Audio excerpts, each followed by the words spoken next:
Hello बच्चों, let's read our question first that says find the asymptotes of the curves y minus x to the power 4 is equal to x to the power 4 minus a to the power 4. So देखो इस question का सबसे पहले हम की concept देखते हैं. The key concept for this question is, देखो asymptote क्या होता है हमारा. Asymptote is the tangent. Asymptote is the tangent to the curve at infinity. So ये हमारी asymptote की definition होती है. अब देखो हम अपने क्वेश्चन की तरफ आते हैं. हमारे क्वेश्चन में हमें किसका एसिम्पटोट फाइंड करना है. y minus x to the power 4 is equal to x to the power 4 minus a to the power 4. हमें इस कर्व का एसिम्पटोट फाइंड करना है. तो देखो सबसे पहले तो हम इसे एक्सपेंड कर लेंगे. तो इसको मैं लिख सकती हूँ y माइनस एक्स का होल स्क्वायर एंड उसका होल स्क्वायर. अब इसको मैं एक्सपेंड करूँ तो y माइनस एक्स का होल स्क्वायर कितना आ जाएगा, a square plus b square minus 2ab and इसका होल स्क्वायर. अब ये क्या हो जाएगा, देखो इसको मैं एक्सपेंड करूंगी तो आ जाएगा y to the power 4 plus x to the power 4 plus 4x square y square plus 2x square y square और आ जाएगा minus 4x cube y minus 4x y cube. ये इसका एक्सपेंशन हो जाएगा. अब देखो मैं इसको यहाँ पे सब्स्टिट्यूट करूं तो इसको मैं यहीं पे सब्स्टिट्यूट कर देती हूँ direct. And this is equal to x to the power 4 minus a to the power 4. तो यहाँ से देखो एक्स टू द पावर 4 से x to the power 4 cancel out हो जाएगा. तो ये बनेगा y to the power 4 plus 4x square y square. 4 और 2 6 हो गया तो मैं डायरेक्ट यहाँ पे 6 लिख रही हूँ. तो ये 4 और ये 2 6 हो गया ना. 6x square y square minus 4x cube y minus 4x y cube plus a to the power 4 is equal to 0. तो अब देखो इसमें हम फर्स्ट स्टेप करेंगे इस कर्व का एसिम्पटोट फाइंड करने के लिए कि हम फाई ऑफ nm की वैल्यू लिखते हैं. और फाई ऑफ nm क्या होता है, जो भी हमारी हाईएस्ट डिग्री वाले टर्म होते हैं उनको हम एक साथ लिखते हैं. देखो हाईएस्ट डिग्री कितनी है इसमें 4. तो 4 डिग्री के कौन कौन से टर्म हो गए, y to the power 4 plus 6x square y square minus 4x cube y minus 4x y cube.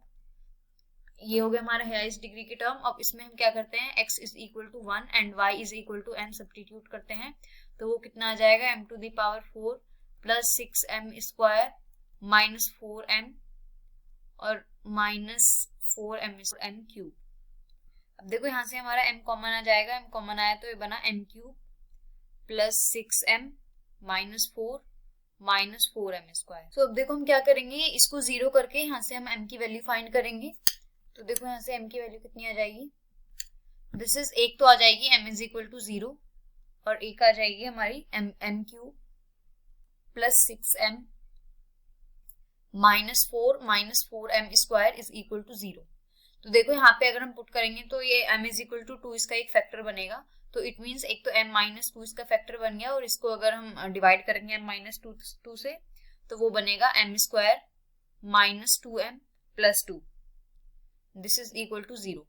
तो इसको अगर मैं सॉल्व करूं क्वाड्रेटिक फॉर्मूले से तो b स्क्वायर माइनस 4ac करेंगे पहले. b square minus 4ac is equal to b square is 4 minus 4 into a is 1 and c is 2.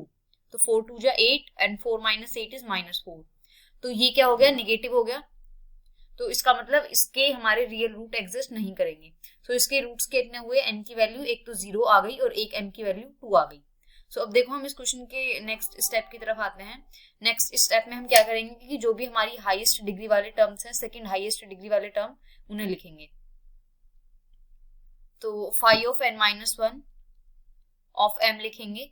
It means 3 degree वाले टर्म देखेंगे बिकॉज हाईएस्ट डिग्री टर्म कितनी थी हमारे, 4 डिग्री थी. तो देखो 3 डिग्री वाला टर्म तो एक भी नहीं है इसमें, तो उसकी वैल्यू कितनी आ जाएगी, 0. This is equal to 0. अब लास्ट स्टेप में हम c की वैल्यू फाइंड करेंगे. तो c की वैल्यू कितनी आ जाएगी, minus of phi n minus 1 of m divided by phi of nm का डेरिवेटिव. अब देखो जब इसमें न्यूमरेटर ही 0 है तो c की वैल्यू कितनी आ जाएगी, 0. और हमारा वो क्या होता है asymptote y is equal to mx plus c की फॉर्म में. तो यहाँ से देखो हमारा एसिम्पटोट क्या क्या आ गया, अगर हमारी n की वैल्यू 0 है तो y इज इक्वल टू 0 एसिम्पटोट आ गया. और अगर n की वैल्यू 2 है तो y is equal to 2x asymptote आ गया. सो ये दो एसिम्पटोट हो गए हमारी of the given curve. Hope you understood it well. Best of luck. Thank you.